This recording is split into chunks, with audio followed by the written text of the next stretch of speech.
Mr. Kelly, I just thought I'd drop in on my way to... Mr. Kelly? Sam? Ben? Jenny? Hello, this is the Kelly household. Arthur McArthur speaking. Mr. Kelly? No, he doesn't seem to be here right now. I can take a message if you like. Okay, I'll tell him that Greg Russell called and said, oh, just a minute, maybe they're still asleep. Do you want me to check? Okay, hang on.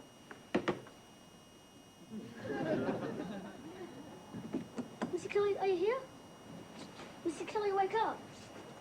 Mr. Kelly, wake up. Oh, what's the matter? Who's that? Oh, Arthur, what time is it? Yeah, it's almost 10 to 9. Good. Mr. Kelly, Mr. Kelly. What? Have I made a big mistake and it's really Saturday and I forgot and I got ready to go to school? I've always wanted to do that. No, it's not Saturday, it's Wednesday. Oh, I thought it was too good to be true. Ready to go to school. Yeah, okay, bye. Bye.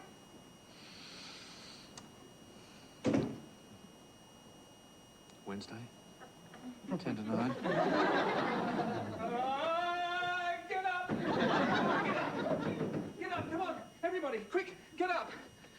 What is it, Mr. Kelly? Oh, we all slept in. Look, we've no time to waste. Come on. We're late, There's no time to waste, we're late. Oh, he sounded like a white rabbit. What happened to the alarm, Dad? Oh, I don't know. I must have slept through it. Well, it's not very satisfactory, is it? Oh, isn't it? No, I mean, we all rely on you, you know what I mean? If you're just going to go and sleep through your alarm, it can cause terrible problems for the rest of us. Problems, you say? Yes, I mean, we all rely on you to wake us up in the morning, and this is just not good enough. Yeah, well, I'm sorry, Mr. Kelly, but I call it the way I see it. On the other hand, it's a simple mistake to make, and the less said about it, the better. The better. That's very understanding of you, Ben. Now get moving!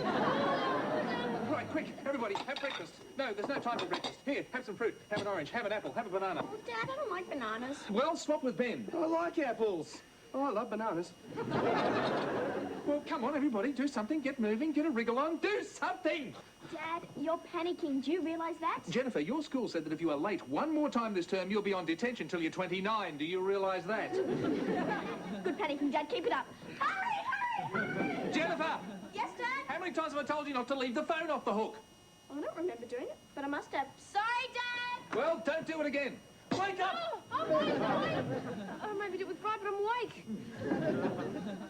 Come on, Jenny, get a move on. I'll drive you to school. Okay, thanks, Dad. I'm coming. I'll give Sam a lift to work, Mr. Kelly. Here, Sam, put this on. Well, that's not too bad. It's amazing how quickly you can move when you have to. Yeah, that's for sure. Okay, Dad, I'm ready. Can you give me a note saying it's not my fault? No, I'll explain to them when we get to the school. Come on.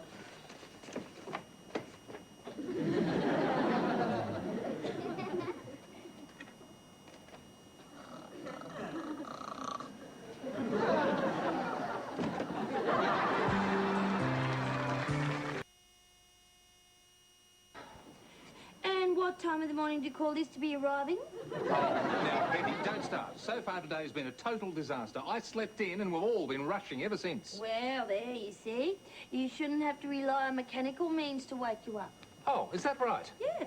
I never rely on an alarm clock to wake me up. I use mind power. Mind power, you. And it wakes you up. That's right. Must be a very light sleeper. I say to myself, Betty, that's when I'm being informal. When I'm being formal, I say Elizabeth. Really? Yeah, of course I answer to both. Betty and /or Elizabeth. Your mind commands you to wake at 5:30 tomorrow morning. And I do. Every time. Every time? Yep. Regular as clockwork. Oh, more regular than clockwork, really, because clockwork often doesn't. Doesn't what? Doesn't work. Like yours, for instance. That's why you were late. Can we get on with some work, please? Some of us have been. Now, listen, what appointments have I got today? Can I have my appointments diary, please? There you go. It's good, isn't it? What is? Having me keep your appointments diary. It's more professional. Yeah, it'd be even better if you didn't write Dear Diary at the head of every entry. Well, you've got to do that, otherwise you could hurt its feelings. Betty, there is no need to write Dear Diary. Today, Mr. Kelly, with one L, has an appointment with Salan Ibn Razul. Well, it's more friendly that way. Salan Ibn Razul? Who the devil is Salan Ibn Razul, and why have I got a 3 o'clock appointment with him? Let me see. Oh, yeah, he rang the other day when you were out, so I made an appointment. He sounded very important. Well, the appointment's at the Regent Hotel, Suite 12, so he's certainly loaded. Yeah, Mr. Kelly, I have a sneaking suspicion that he might be an Arab. Do you think that, do you? Don't you think with a name like Salan Ibn Razul that he could possibly be Irish? No. If he were Irish, he'd be Salan Ibn Rasul. I should have thought of that myself, really. Yeah, well, that's why I'm here, to clear up these little things for you.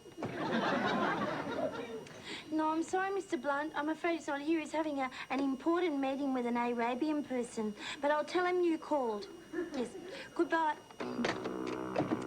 Oh, crikey, Moses. It never stops, does it? Yeah. Hello, is Martin Kelly here, please? Oh, I'm afraid not. Was he expecting you? Well, possibly not. You see, I rang from my hotel. Oh! Oh, I see. Oh, there's obviously been a mix-up because he thought you wanted to see me at your hotel, so he just gone there now. It's my hotel. Yeah. Oh, I must say, you don't look much like one. Don't I? Like one what? Like an Arabian person. Why should I? I get it. It's a secret, is it? What is? Well, why you're in disguise so we won't know you're an Arabian person. Look, you can tell me, because Mr. Kelly tells me everything. You know, we're a team.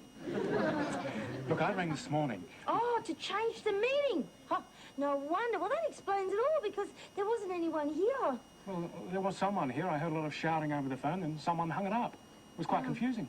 Oh, yeah, we get a lot of that around here. You say he's gone to my hotel? Well, I'll try and catch him there, but if I miss him, could you tell him that Mr. Russell called? You mean Rasul? No. Russell. Oh, oh, I see. You're travelling incoherent. Beg your pardon? You know, when you don't want people to know what your real name is, you're incoherent. Incognito. Bless you. And never fear, your secret's safe with me. I'm getting so tired of the type of customer we get at the 7-Eleven. Oh, why's that? Well, I had 3 people today come up and ask me, so what hours is the shop open, love? I said, we're open 24 hours, pet. And they said, but which 24 hours? If you're open 24 hours, why do they call it 7-Eleven? I don't know. Maybe they should call it 12-12. Hi, guys. Has everything calmed down here yet? Well, if you mean, has Mr. Hurry, we'll all be late come down, we assume so. He's out at some meeting. Sam? Not a penny. Not a penny what? Not a penny will I lend you, Ben Hogan. You used to loan me $10 from last Thursday. Who said anything about me wanting to borrow money from you? It was your tone of voice. The, Sam part gives it away. I've noticed that myself. Ben, you should change your approach if you want to catch you with the guard down. Oh, right, yeah. Now, Samantha, Ha! I knew it. He does want to borrow money. just $30. But you already owe a 10. Yeah, we'll make it 20 and we're all square. In your dreams. Please. On your bike. I've always wanted to say that to someone. Haven't you always wanted to say that to someone? Can't say I have. You will as you get older. Well, go on, Sam, please. It's for a very important purpose. Such as? Such as the rugby club's end-of-year formal dinner. Formal dinner. How could that gang of boneheaded thugs have a formal anything? They put on tuxedos and beat the living hell out of each other. Look, I keep telling you that rugby isn't like that. It's a gentleman's game. Really?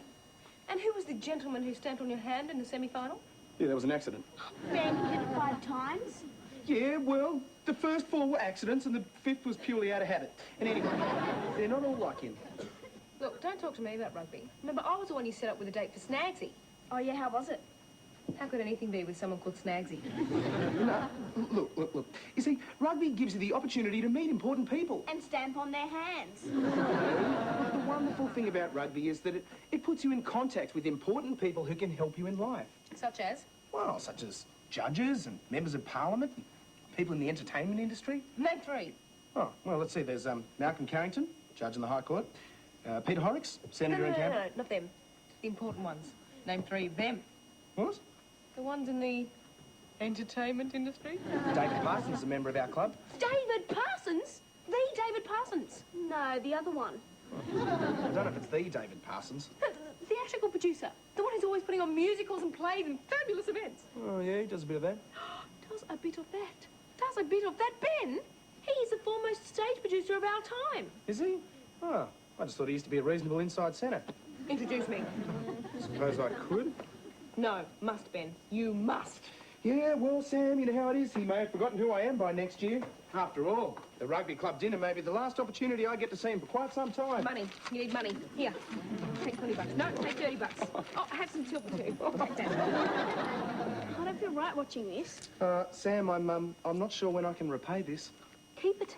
It's a present from me to you. For you to keep. Just remember what you promised. Gotta dance, gotta sing. Oh, she's so easy, it's almost a shame to take the money. Just remember, Ben, you said you would introduce her to this guy. Not would, Jen, could. I said I could. That's really sneaky. Yeah, well, in this life, Jen, you've got to learn to read the fine print.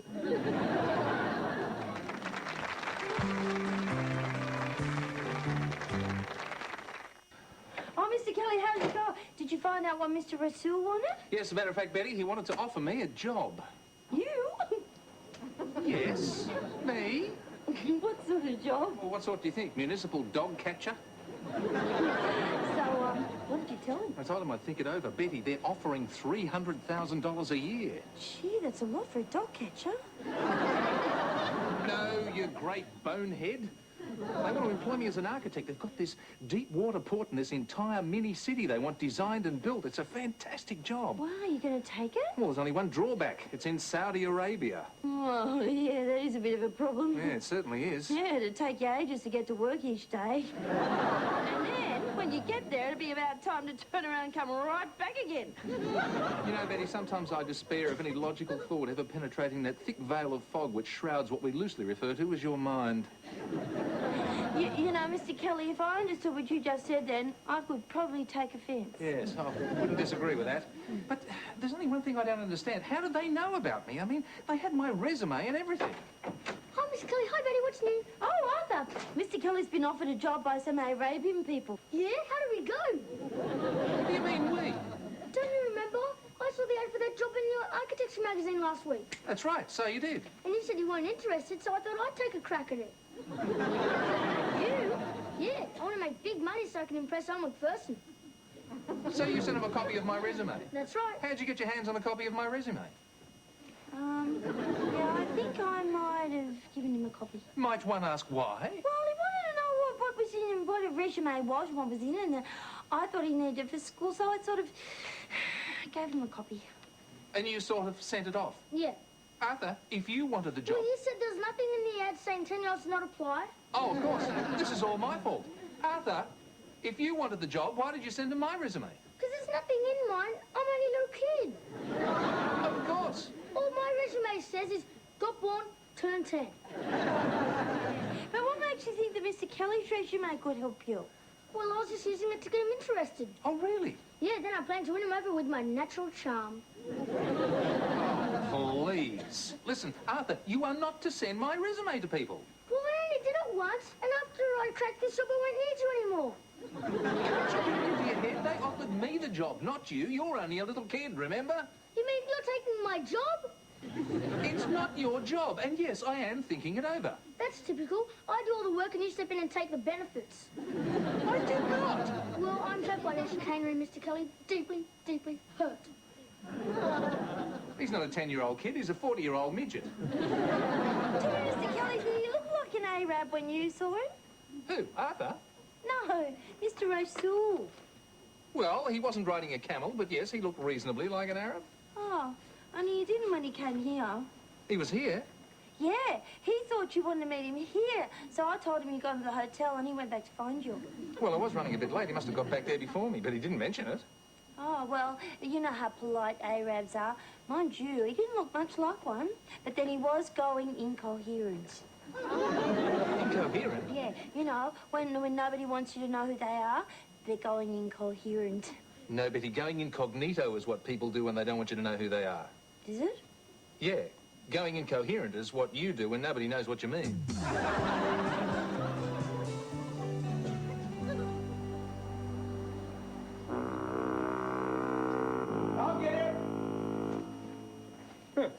Is anyone else here? Oh, just as well I'm getting it then. Oh, hi, can I help you? I'm looking for Martin Kelly. Oh, sorry, he's not in right now. Damn, I've been trying to catch up with him since yesterday. I'm an old friend of his. I used to work for him. Greg Russell. Oh, Ben Hubner. Mr. Kelly and Betty are on a building site, I think, but they shouldn't be long. You can wait here if you like. Oh, you sure it's not a problem? Oh, no, not at all. The only thing is that I've got to duck down to the rugby club. Do you mind? No, I'll be fine. No, you go on. Okay, I'm sure that won't be long. Hello, I'm home. Anybody here? Oh, hello. Can I help you? Oh, I'm sorry, I'm just waiting here. I spoke to Ben, you know, the one from the rugby club. Ben, rugby club. Oh, you're him, aren't you? Am I? Yes, you are. Oh, God bless that boy. Love him to death, love him to death. You do? Oh, yes, yes. And let me assure you, you haven't wasted your time coming here. I haven't. Oh, no. Watch this. Gotta dance, gotta sing, gotta do most anything. So, what do you think? It's, fine, I think. And I can do drama, too. Brett, don't leave me now. Where will I go? What will I do? What will become of me, my darling? Frankly, my dear, I don't give a damn. I know. I'll go back to Tara, to the rich red earth of Tara, because tomorrow is another day. So, what do you think? Have you by any chance been taking medication prescribed for someone else? So, Betty, I want you to finish those letters before... Greg Russell, where on earth did you spring from? Martin. Oh, welcome again, your sheikdom, to our humble tent. This is the incoherent Arab, Mr. Kelly. That's how you greet him. May you be blessed with 1,000 sons. What an awful thought. 1,000 unmade beds, 1,000 late notes from school, and 1,000 voices whining, Dad, I want my pocket money. Greg, it's good to see you. Well, Martin, it's a relief to see you. No, Betty, this isn't an Arab. This is Greg Russell. He's an old friend of mine. We used to work together. Oh. Martin taught me everything I know about architecture. Oh, I'll put the kettle on. So, you're a friend of his? I certainly hope so. You're not from the rugby club? No? Oh. Well, excuse me. I'll just go and put my head in a blender. This is, an unusual place you got here, you know? Yeah, tell me about it. And I was really sorry to hear that you and Louise had split up. Yeah, well, it happens, you know. So how are the kids? Well, Peter's with Louise and Tracy's in Western Australia. Gee, Tracy must be... 17, very independent.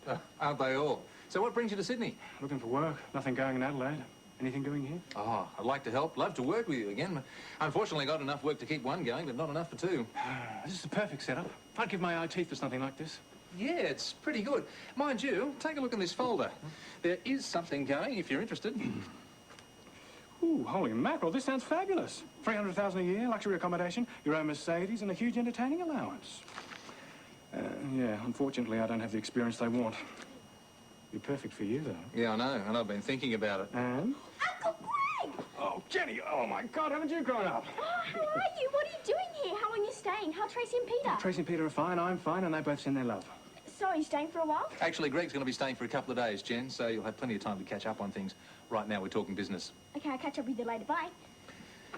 Oh, that's one reason I'm doubtful about this job in Saudi. It'll be a hell of an upheaval for Jenny. She's already changed schools once this year. I suppose the Saudi way of life doesn't exactly encourage outspoken, independent 13-year-old females. No, their customs aren't exactly ours. Still, it's a hell of a job.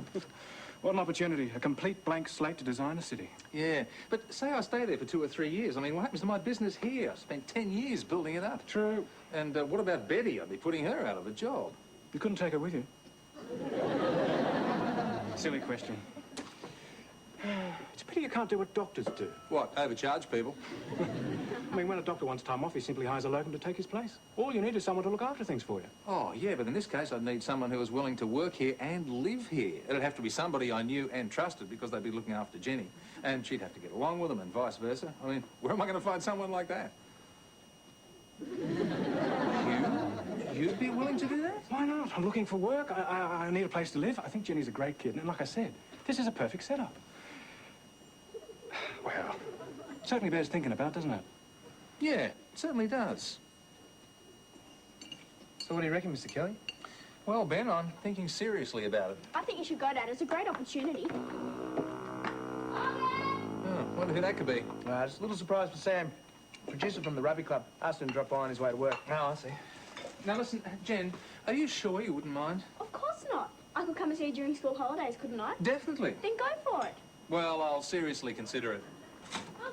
Dad, have you seen the big carving knife? Yes, it's in there somewhere. Who was that at the door? David Parsons, the producer. He saw me like this. Why does he want the big carving knife? Oh, it's not for him, Ben. It's for the kind person who didn't warn me he was coming. Well, I'd best be going. It's really come. This should do the trick. Sam, that's an electric carver. I know, Jennifer. So get an extension cord and plug me in. Oh, Ben, wait for me.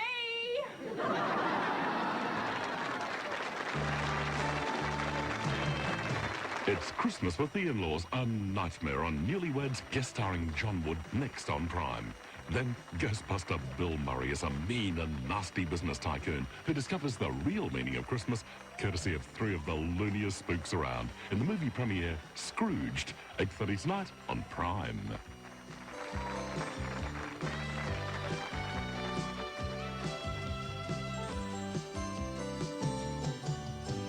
Hey Dad is recorded in front of a studio audience. This has been a Gary Riley production for the 7 Network.